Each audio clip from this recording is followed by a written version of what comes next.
Have you ever stared at a massive pile of branches, maybe an old mattress, or a totally busted sofa in your garage and just felt this wave of dread about how you're going to get rid of it?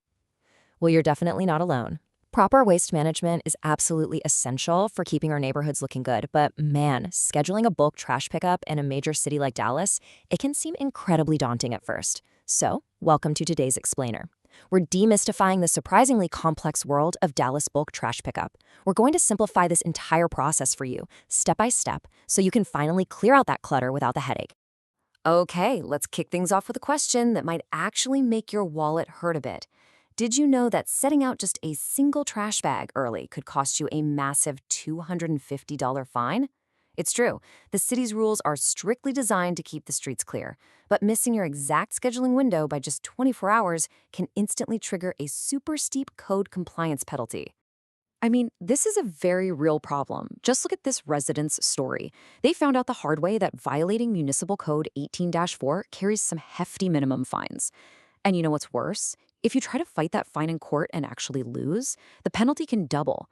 You could be on the hook for up to $500, literally just for taking out the trash at the wrong time. Ouch. So, to help you avoid that whole bureaucratic nightmare, here is our roadmap for today. We'll be covering the Dallas Bulk Trash Challenge, what exactly counts as bulk trash, the scheduling process, tips for smooth pickups, common mistakes to avoid, and finally, local alternatives and a quick disclaimer. Section 1, the Dallas Bulk Trash Challenge, navigating the bureaucracy. So the city handles an unbelievable volume of waste, which is exactly why the bureaucracy around it has to be so strict. And honestly, the city is actually pretty generous. They collect nearly 1,500 pounds of bulk and brush waste per household a year. That is way more than cities like Austin or San Antonio. But here's the catch. Navigating their strict pickup windows and volume limits is absolutely crucial to protect your wallet. If you don't know the rules, you're basically a sitting duck for citations. All right, Section 2. What is bulk trash? Defining the waste. Now, you can't just toss absolutely anything onto the curb and expect a truck to magically take it away. The city actually splits waste into two main categories, brush and bulky items. Brush is basically vegetative yard waste, right? Think tree limbs and shrubbery, which have to be under 10 feet long, by the way, along with leaves and grass clippings. Bulky items, on the other hand, are things that are just too large for your normal gray roll cart. Furniture, rolled carpet, mattresses, non-Freon appliances like washing machines. And get this, in some pilot districts across the city, you're actually required to separate these into two completely distinct piles. But here's where people really get into trouble. The city is incredibly strict about what they absolutely will not take. Never, ever put out tires, car parts, electronics, or construction debris like bricks and sheetrock. No way. They also outright ban hazardous household chemicals, wet paint, and any appliances containing Freon, so old refrigerators or AC units are no-go. Those prohibited items require specialized drop-off facilities. Section 3. The scheduling process explained. Timing is everything. Okay, Dallas operates on a monthly collection schedule, and it's completely based on your specific neighborhood route. You must strictly set out your items only between the Thursday and Sunday immediately preceding your assigned Monday collection week. If you put it out on Wednesday, you're early and you could be fined, but if you put it out on Tuesday of your collection week, you've completely missed the truck. The scheduling process is actually a breeze if you follow these 3 steps. First, look up your assigned week online. Second, strictly respect that Thursday to Sunday window we just talked about. And third, if you have a massive pile, like maybe you're doing a huge garage cleanout, remember that you get a once-a-year oversized exception, but you have to call 311 to secure that exception the week before your collection week. Once you submit it, it's locked in. Luckily, there are some great digital tools at your disposal to make this totally foolproof. If you download the free Dallas Sanitation app on your iPhone or Android, you can get personalized push notifications, emails, or even texts. You can also use the Dallas 311 app, visit the City Hall website, schedule lookup, or just keep it old school and dial 311 directly over the phone to speak with a rep who can guide you through it. Section 4. Tips for smooth pickups. Preparing your pile.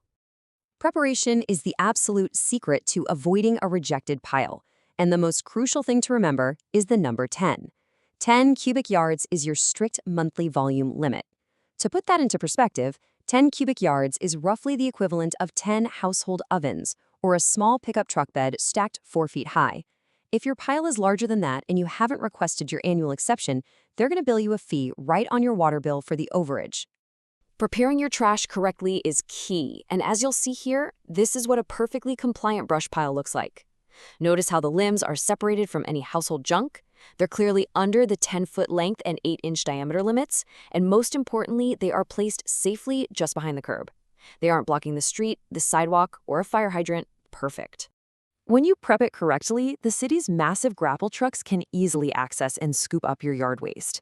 They use this huge automated mechanical arm, which is exactly why keeping the pile away from parked cars, low-hanging power lines, and fences is so vital.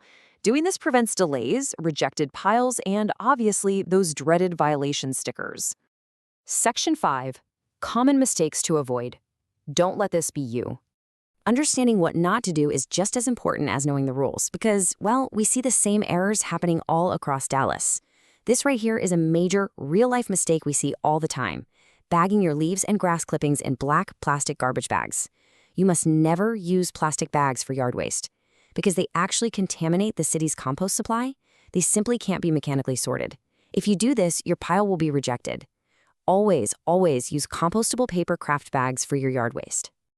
Another super common mistake is treating your bulk pile like a regular trash can. If you mix regular loose garbage, cardboard boxes, or a forbidden item like wet paint into your bulk pile, the sanitation crew will just completely bypass your house. And it doesn't end there. A minimum HOA or city fine of over $260 could easily follow. Just keep your regular trash in the gray roll cart where it belongs.